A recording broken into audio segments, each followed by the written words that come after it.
And, it's those stories, whether I ever get over imposter syndrome or not, because I figure if Neil Gaiman can have imposter syndrome, I can go all the way with it. But yeah, if somebody like Neil Gaiman can feel that way, then I get to feel that way. And if somebody like Neil Gaiman can feel that way and still be successful, then I can't let that stand in my way of being successful. So, I have like this whole little package of things that I kind of keep in the back. And, every now and again I'll pull them out, and it's like, I need something to bring me back. I need something to pump me up. I need the inspiration. I need the feel good. I need the, crying because, there is hope for humanity, whatever it is, right? You have to have those things that you can pull out when you need them, because it's okay to break down once in a while. It's okay to just be like, I'm done for the day. I can't anymore. That's okay.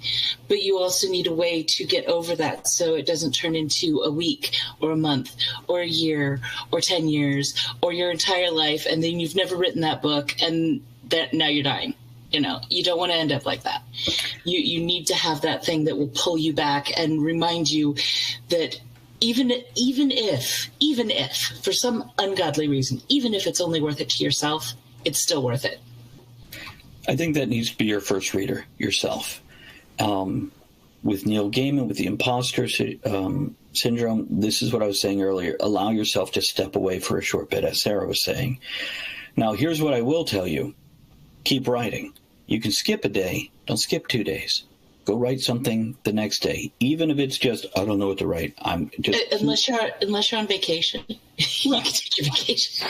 So there are definitely times you have for yourself, is whether it's vacation or whether it's I need to take a break. Just remember, get back in there and start doing it again. This is how you build any skill set, whether you're a chef, whether you're a PhD in something, or whether you're a writer and you're doing this on the side because you love what you're doing and love what you're doing. But we're a bit off the marketing on that, because I think we would definitely encourage folks till we're done with the whole thing here. But Sarah, you mentioned interviews, and I'd love to talk about that, because this is a great way to find that small audience that's your seed to growing. And now on Twitch and so many other places, YouTube, etc., it's not that difficult to find somebody that would be happy to have somebody on to interview. Now, I do recommend have a completed book first. Even if you haven't published it yet, because then you have something to go, this is the thing. And that's very helpful when you're being interviewed, because you have the thing. Reaching out to these folks and interviewing, and if you're a streamer or a YouTuber on your own, again, that whole trade thing Sarah mentioned earlier with the editor, this can be done with other writers also, and bringing each other on and sharing each other's audience and base group. This also connects you with another writer, just like we're doing here tonight with each and every one of you. Mm-hmm. We're reaching out to you going, hey, we've got some knowledge, and what do we get out of it? Well, first of all, we get the joy of sharing what we've learned, which was a long, hard road, whether you've been doing it for a month or 20 years or more. And yeah, reach out to others. And there's even websites out there. I'm hearing about them now where you can go and sign up and they basically help connect people. Mm-hmm. On a budget, might be a little difficult. Research these things, talk to people about things, see what worked for them, and then look at why it worked for them or didn't work for them. For example, Facebook ads, always been a waste of money for me. But I have other author friends who have done incredible with it. So maybe it's how I'm targeting. Maybe it's my genre. It's worth investigating and not getting disheartened. Just understand there's a learning curve in everything you do. And marketing is a brand new hat, a brand new skill set above and beyond writing a beautiful book. Yeah, and, it's important to realize that, I'm not going to be on Good Morning America. That's just, it's not impossible, but it is so incredibly unlikely that should not be my goal, okay? But what you need to do is find somebody who is maybe not, where you want to end up, but a couple of steps above you in terms of being an author, and look for where they have done interviews, where they have marketed, and follow them. Do not be afraid to contact podcasters, YouTubers, and the like. Just do it. Go ahead and do it. What's the worst they can do? Say no? Yeah, and you'll be surprised how many say yes. Well, most of them are sitting there going, thank goodness I don't have to find somebody to freaking interview this week. Right. Yeah, so there's also, so I kind of grew up in terms of book marketing on Facebook. So that kind of ends up being my thing. But groups on Facebook, hashtags on Twitter, find where the people that you are in, find your group, same kind of genre, same kind of level. You're not going for Stephen King. Don't go for Stephen King. That way lies disappointment. Nobody's going to take you seriously if you're like, I'm the next Stephen King. No, you have to prove that. But find those people and talk to them. Be like, what's a good podcast? You don't have to tell them you're trying to get on it. Find a good podcast to listen to. Listen to a couple of episodes. Hey, they do interviews. Contact them. Absolutely. Absolutely. I have a quick question. Travis, you mentioned the phenomenon of finding, of books finding a right time, so to speak, for them to hit a market. Do you have any tips or tricks, or either of you, do you have any tips or tricks for actually finding that right moment? Because, if you ask the author of the example you gave was 50 Shades of Grey, if you ask them, is this the right right moment for this book to appear? Do you think they'd have really kind of honestly said, oh, hell yeah, this is a book that the world needs right at this moment? There's absolutely no way to predict that. Absolutely no way. And the entire book marketing industry, the entire book publishing industry tries. And most of the time they miss. What I will tell you is there's things to avoid. Researching your genre and realizing if it's oversaturated at that point. Writing the market is a big topic. And writing the market means going in and researching, seeing what's succeeding and why. Is it their book cover? Is it because they're no name? Is it because vampires are in this year? Is it because zombies are in this year? And I have one friend who started writing a book every other month. And his stuff took off. But he hit game lit or lit RPG right as it was taking off. He caught it. So, can you predict that? Well, you can't predict something is going to be successful before it starts having success. You can guess, but it is a guess at that point. But you can look at what market is flooded. And to throw in a book of that type, you might catch some popularity. You might catch some interest because people are looking for new content. But if it's flooded, it's flooded. Now, another argument a lot of authors or writers will give me is, well, you're selling out. If you're writing the market, you're not writing what you want. It's a matter of finding that middle ground where I'm passionate about this topic, this genre, this style, and people are interested in it, but it's not flooded. So there are ways to go research. But as Sarah said, well, I'm paraphrasing here, Sarah, forgive me for that one, but there's no guarantee. You can study the statistics, you can study the trends and go what is likely to have more oomph behind it and get a little more push behind it, but it's not a guarantee because there is always that perfect storm and right place, right time on top of talent or lack of talent for some authors that have been successful. Yeah, it's Ready Player One is a great example. This is a person who wrote their first book, and before it was done, he brought it to an agent and multiple agents, and they got into a bidding war about it. And before it was done, after they had an agent, the agent took it to movie studios, and movie studios got in a bidding war. Perfect storm. Perfect storm. And I've read the book. Good book. Not the best book. It feels like a first book. I don't know. Sarah, have you read this one? It's... Good. Yeah, no, I haven't. It's a fun book, but it feels like a first book. If you've read enough books, you'll be like, oh, this is not their 15th book. This is not their 5th book. So it can happen, but people win the lottery too. But a lot of people don't win the lottery, but they play it. But you can't give up for that. You have to continue forward because you love what you're doing. You're passionate about your art, your craft. And this is a whole enjoying the journey thing. This is what holds you over while you build your success and your readership and your audience. Yeah. And, you know, the big thing you said about finding the balance, that's very important because, you know, one of the constant guiding stars that I use is if I like it, somebody else is going to like it. Because I'm not completely unique in the world. There's no way that I like something that nobody else likes. So I keep an eye on the market, but I don't necessarily write to market. But at the same time, I know what people are interested in. I know what I'm interested in. And I kind of keep both of those things in mind when I go forward. Gemma, did you have a comment? I saw your mic flick.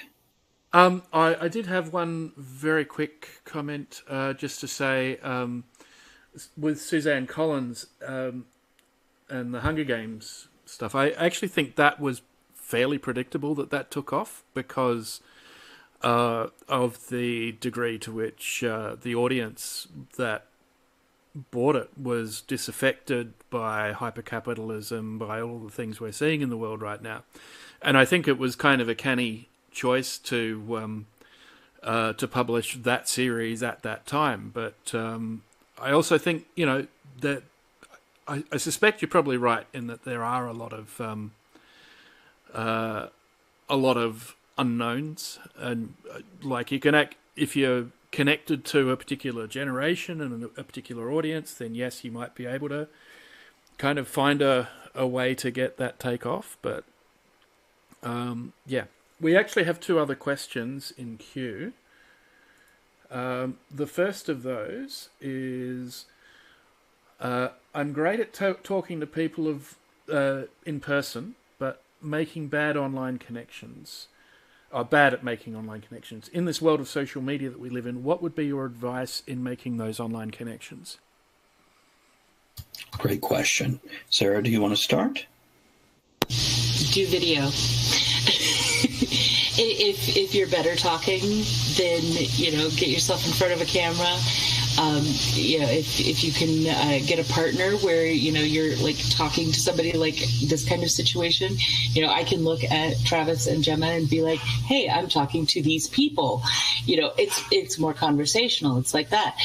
But we have the social media now to be able to promote ourselves through video. Video killed the radio star. You can kill, you know, the text-based marketing, I guess. You know, you'll still need it, but if you're better at talking, if you're better at being personable in a vocal way, embrace that. Go video. And I'll add that be yourself first and foremost. Because if you're good at talking to people in person, it's because you're being you. You feel comfortable interacting one-on-one. Now, with the video thing, if it is a text-based thing, consider responding. Pick up your cell phone, record yourself responding to that post, and then transcribe what you said into that post. Use your punctuation, because as you pause, as you gesture, etc., use your writing skills to translate that, because you're a writer. You can do this. You can convey that emotion and that feeling and realize how dry text is. But as a writer, we overcome that in our stories.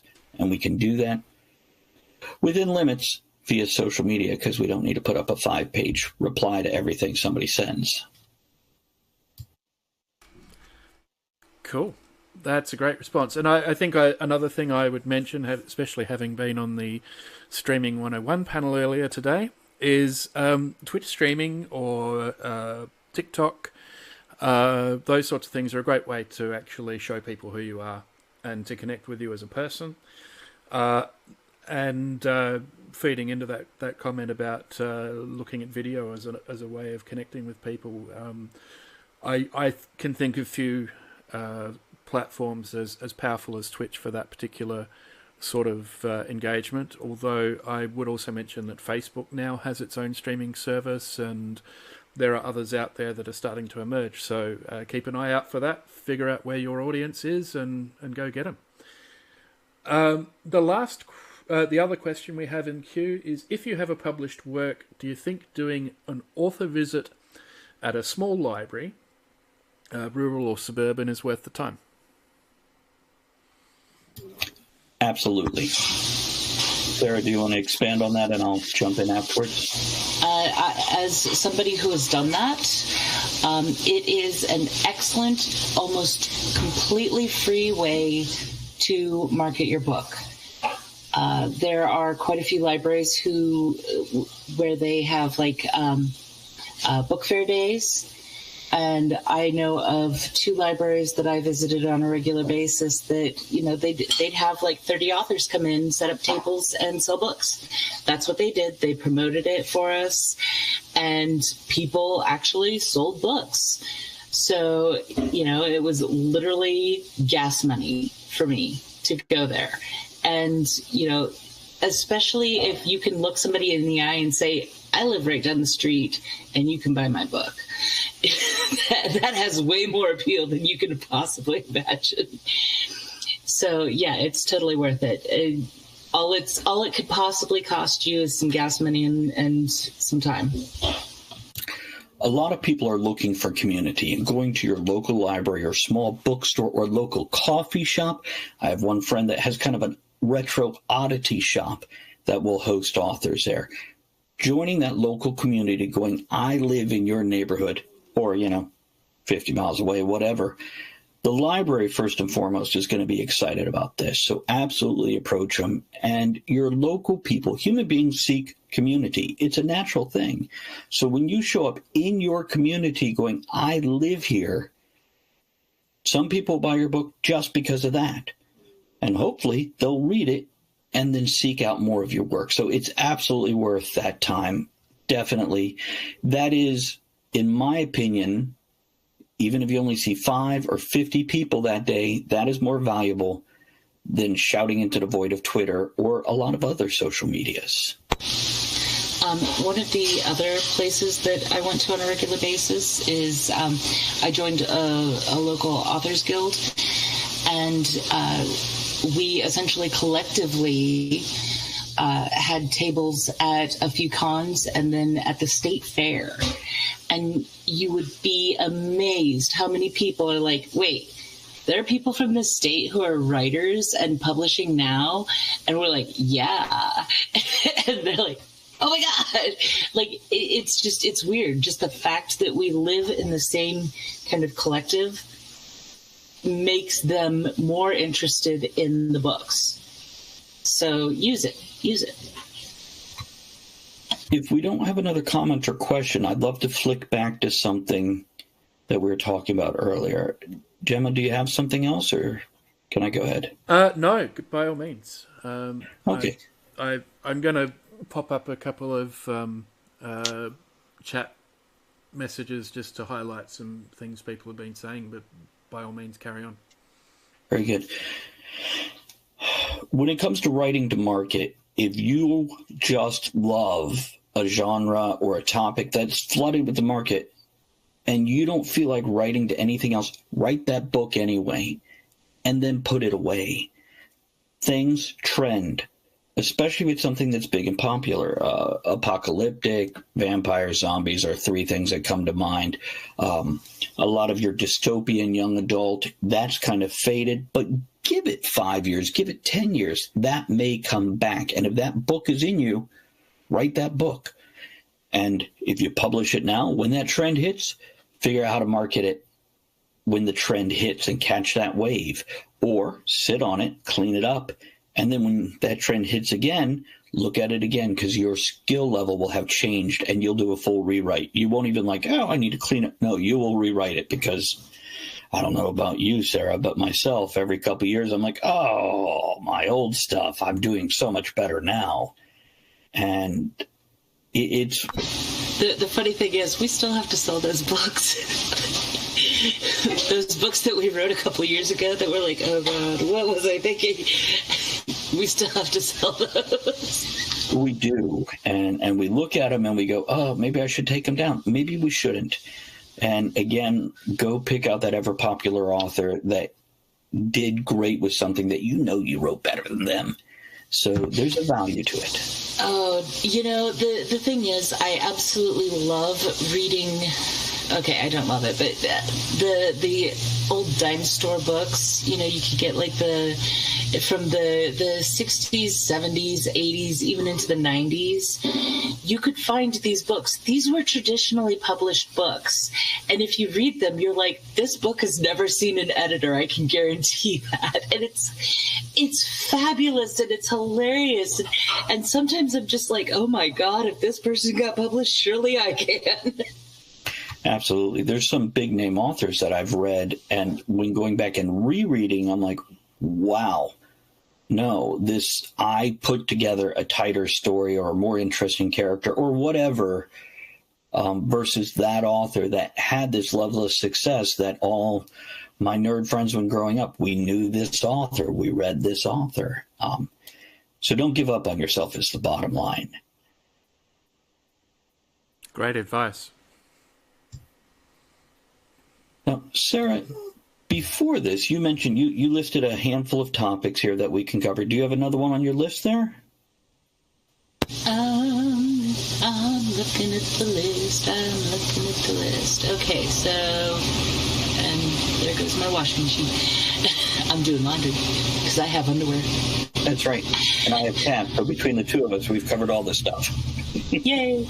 Okay, so we have marketing basics, the must-haves, budget marketing, and pipe dream marketing. So I'd say, do you have like that one thing that if you have the budget to do, you're going to do it? I have had that thought that if I won the lottery, because I'm going to write no matter what, even if I'm a millionaire or more, what would I do? So yeah, that pipe dream marketing for me is to get that team behind me. Now, I'm also against going and just paying for the top dollar person. I want that quality, but I want to bring people up with me. So creating a team with people who are experienced and know what they're doing, but bringing in new folks that want to grow with it is also very important to me. So it's just really unbalanced. I guess balanced dichotomy, really. But then I guess where I want the knowledgeable person is the person who knows marketing as opposed to the writing team. When it comes to the newsletters and the social media, I can work with folks who are growing. When it comes to where do you put your money when you're paying for an ad, that's where I want somebody with that experience. I want that accountant person who has 20 years plus of experience and has grown with our technology today and understands what is in my head from the 90s or before doesn't work or does work, but you've got to twist it this way. What about you, Sarah? For me, the pipe dream is BookBub. If I could put every single one of my books on a BookBub, and each one would probably cost between $500 and $1,000 to do, I would totally do that. So that is my define BookBub a little for some folks who might not know what it is. Okay, so BookBub is essentially it's a newsletter marketing system. But the thing is, they have so many people, and they have refined their markets down to the genre so well that if you can get a BookBub, because just because you can pay for it doesn't mean you get it. You apply for it. if you can get a BookBub, then you are pretty much guaranteed to make your return on investment several times over. And it has been known to take people from, this level of, sales to this level of sales permanently. There we go. Something else to keep in mind then. It's something else I'll say about marketing is writing one book is great. Writing more than one book helps build. Because when you sell one book, you'll sell it to this many people. As you increase your books, your audience increases and you sell exponentially. So if you have one and you sell 10 copies a month, if you have two, now it's 25. It's not 10 each. You've got some extra in there somehow. And if you have three, now you're selling 50 copies or whatever the algorithm is. I'm not quoting exact numbers. Do not quote me on this one. But yeah, continue writing, continue creating, and continue that marketing. And as you build with multiple books, go back to that newsletter. And by the way, for newsletters, quick mention on marketing there. Go find a dozen authors and follow their newsletter. Sign up for their newsletter. See what appeals to you. Sarah has mentioned it on social media posts and other things. Being you, putting yourself into what you're telling folks is so important. But of course, not a lot of folks are going to want 5 pages about your grocery shopping list. But to mention you were in the grocery store, met this interesting person, maybe that's a good story to put in there before you mention your book. Sarah? I will say that particularly for romance genres and other genres, cozy romances or cozy mysteries are another one. If you happen to have recipes and integrate those into your stories, then people will totally eat up everything that you post about those recipes. And I mean everything. It is amazing. You can also do that with travel. If you have certain places in your book that you've actually been in your newsletter or social media to feature those places and your experiences there, it's along the recipe line. Mm-hmm. Yeah. Another thing is people like to feel like they're part of an in-group, so name your group. And if you just name it like Sarah's People, that's not great. I will say that Sable has done an awesome job with hers, doing Sable's Privateers. It fits with the books that she's writing, and it's a clever, catchy name that makes people feel like they're actually a part of something, just by the name. Agreed. And if you're not sure about what to do with that, go look at the groups that you joined and try to find out your logic or emotional impulse for joining that group and sticking with it. What kept you there? What kind of interaction? What kind of posts? Because a lot of times we don't realize we go and throw these things out there and we never look at what brings us someplace and what keeps us there. And this is all that wearing the other hats thing. Self-marketing is definitely difficult, especially since a lot of us creative folks aren't necessarily analytical in the same way that makes it easy to do the marketing. And also a lot of us are introverts, so it's exhausting to interact with that many people for any length of time. And this is why that balance is important. There are things out there such as Hootsuite and other services where you can go for free initially and you can pay for more, where it will post to all your social medias at one time. You can enter a half dozen or a dozen and you put up one post and it sends it out to all of them. This allows you to blanket market that way. And this is where I say be careful. Again, if you're only advertising buy my book, buy my book, buy my book, a lot of people will go, if I want commercials, I can get that anywhere. So throwing in that personal stuff also helps. Whatever your other interests are. The recipes is a great example right there, or the travel points.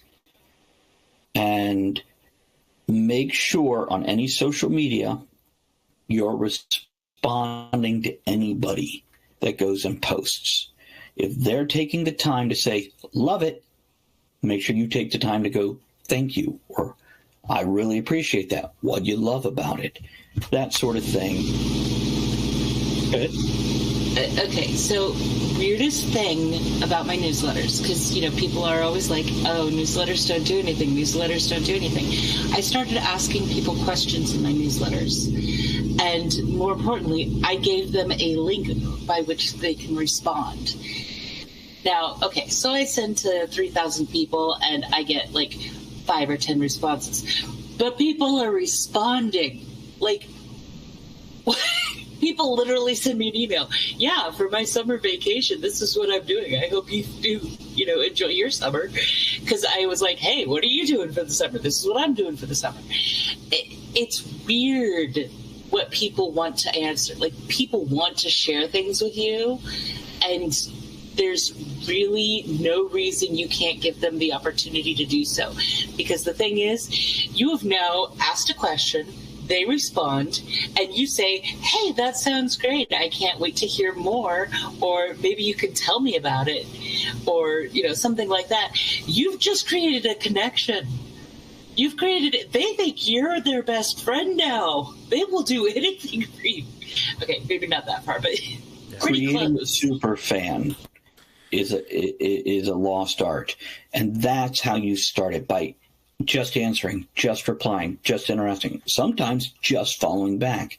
There's one author who I really enjoyed, Gail Carriger, and I remember when she followed me on Twitter, I screenshotted that, cropped it, and reposted it. It was such a delight for this author, who I like their work, to follow me back, showing some interest in what I'm doing.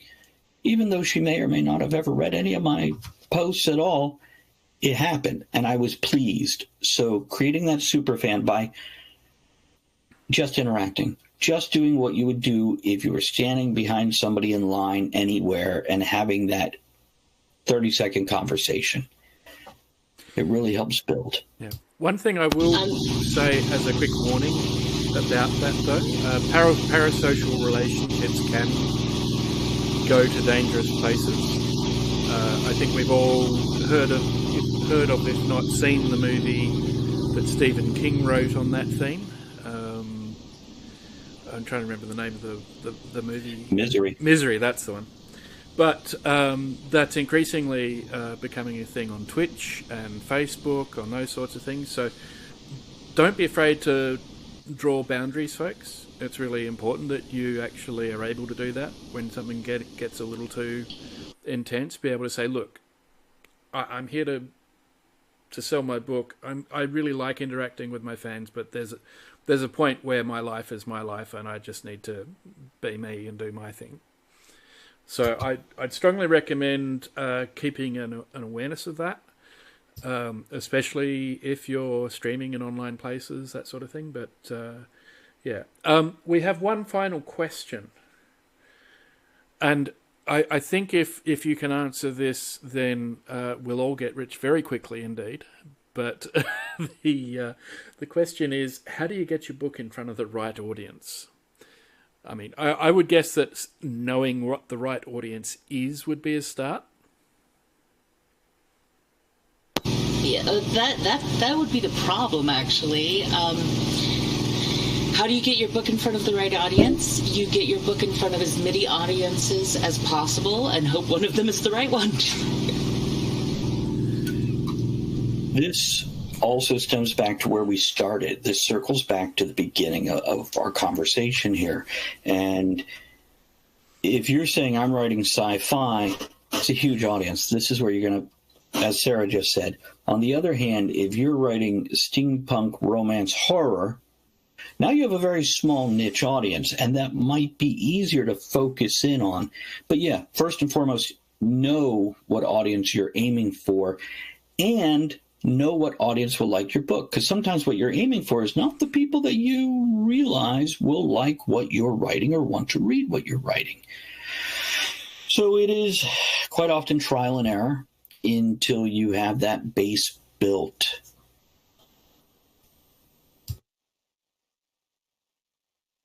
Yeah.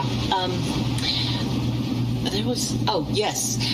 For those introverts who don't like doing a lot of, like, reaching out and stuff, I have a spreadsheet. I named it the spreadsheet. It is the spreadsheet.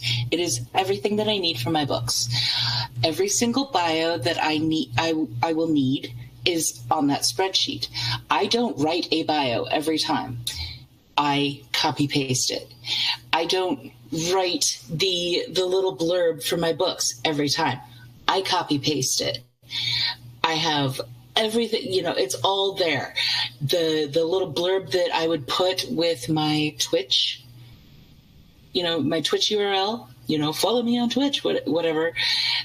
I have it written out. I copy paste it. That way, I at least don't have to think of the right way to word it in a way that's exciting and stuff every single time, because that is exhausting.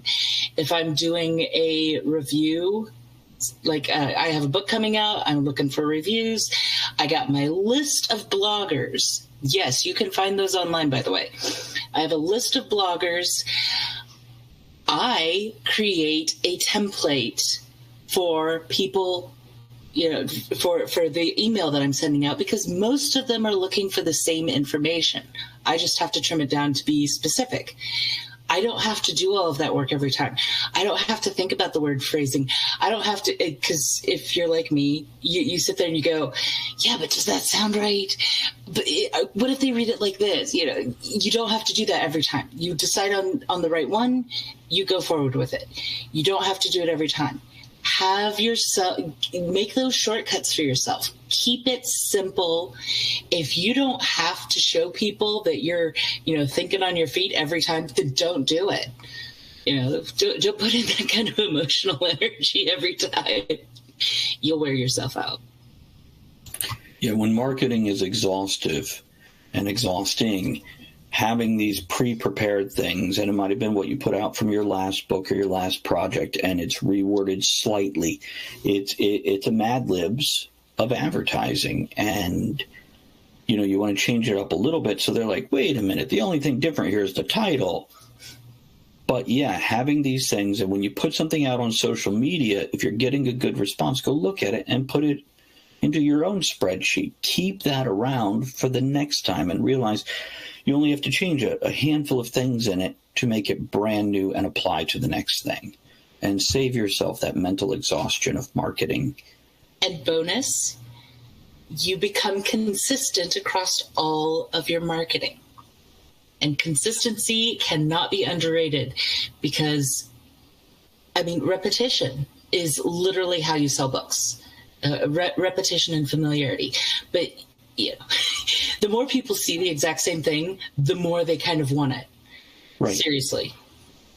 And it reinforces, and this is a proven marketing technique. Look at any jingle logo and all that stuff across the big brands, and you'll see it there. Yeah. Okay, I have one final question that I'm going to throw at you. There are a lot of people out there who will promise you lots and lots of views on social media, lots of readers, all of those sorts of things, and many of them are going to be scams. But some of them may actually be legit and could actually be good for your career and your overall marketing efforts. How do you tell which is which? If somebody is promising you readers, they're lying. Nobody can make other people read. Especially if they're doing it for free. If you are paying somebody to read, then you can almost certainly guarantee it. But if you're not, you can never guarantee it. I guarantee that. For views, that one can be tricky. The one thing that I will say is list builders. And this applies primarily, but not exclusively, to newsletters, where the general idea is that you and a group of other writers, usually of the same genre, get together and you work as a collective to gather people in for a giveaway. And as a result of signing up for this giveaway, they are given the opportunity, if they are forced to, it is a scam, but they are given the opportunity to join your newsletter. And you can, especially if it's one that a lot of other writers are recommending, then you can pretty much trust it. You can get a lot of people signed up for your newsletter. Major issue is that if you aren't exactly what they're looking for, they might leave right away. And if you have enough of those people, then you might get in trouble with your newsletter hosting site. But, those are things that you need to learn as you're developing your newsletter. But and that goes into developing the newsletter stuff. Those are things that are worth it. Honestly, though, if you have anybody, I would say outside of Kirkus or maybe 2 or 3 others that are similar like that, promising you reviews, they're probably lying.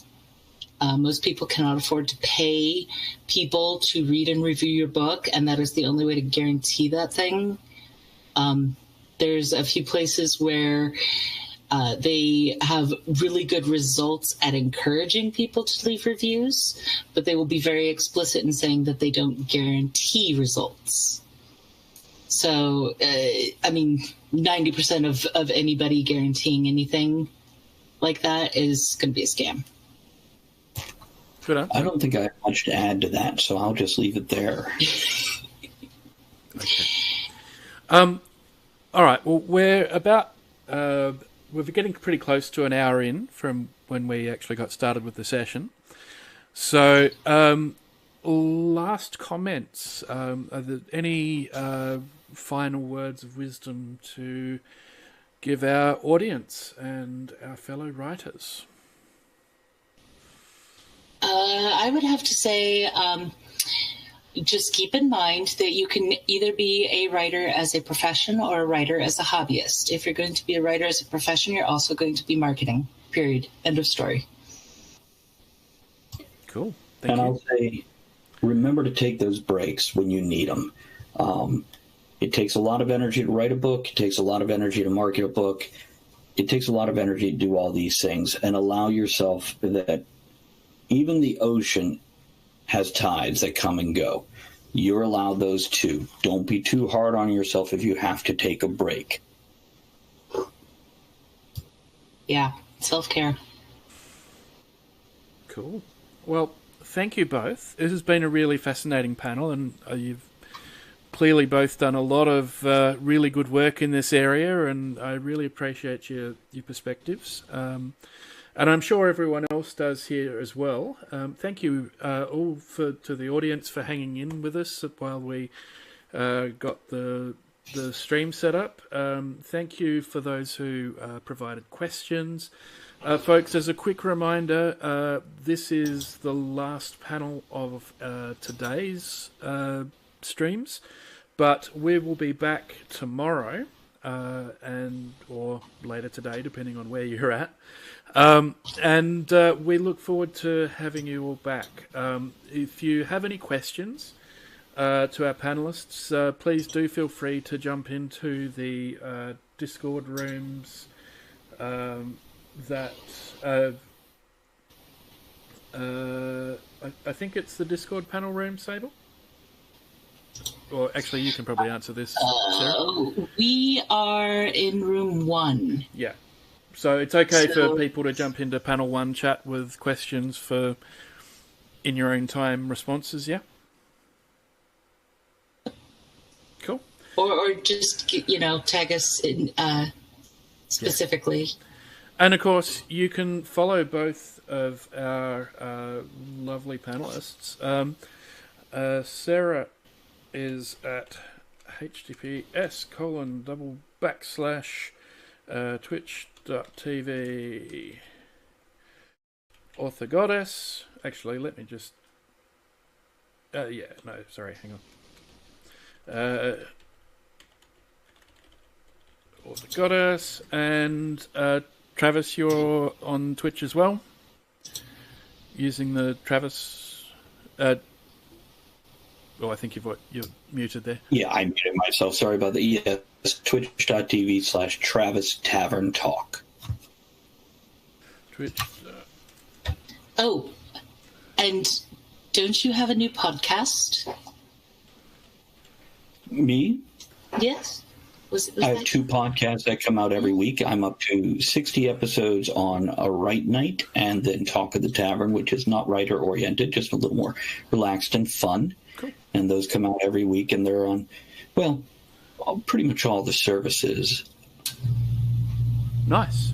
Folks, we will have a bit of an ongoing chill and chat session from 4 p.m. UTC, which will be tomorrow for most of us. Please feel free to jump in there, get to know some of your fellow writers, and to all the streamers today who've contributed their time and their care in setting up their overlays and all of the process of wrangling a stream. I just want to say thank you all. You've done a great job. From our admin team, is there anything else we wanted to add? Hope to see you again tomorrow, or I believe it's 13 hours and change in the future. Whether your time zone includes a tomorrow in that or not. We have excellent panels. I personally think we've had excellent panels today, and we will be continuing that tomorrow. So make sure you follow your stream hosts. So in this case, Storygirl. Follow Storygirl. And support our stream hosts and follow our panelists and et cetera. Give us all the love, because we all go home and cry because we feel useless and we're not Neil Gaiman. Even though we want to be. But, okay, yeah. So on a personal note, thank you to everyone who's followed the stream and followed my channel. Thank you to the amazing admins who have put on an awesome first day. And thank you everyone who's turned out and supported the stream, supported our panelists. Make sure you go and follow our panelists on Twitch if you can, and that's pretty much where we will wrap up for tonight. So tomorrow we have another full schedule, a full day of content. You will see the panels come up fairly shortly on that.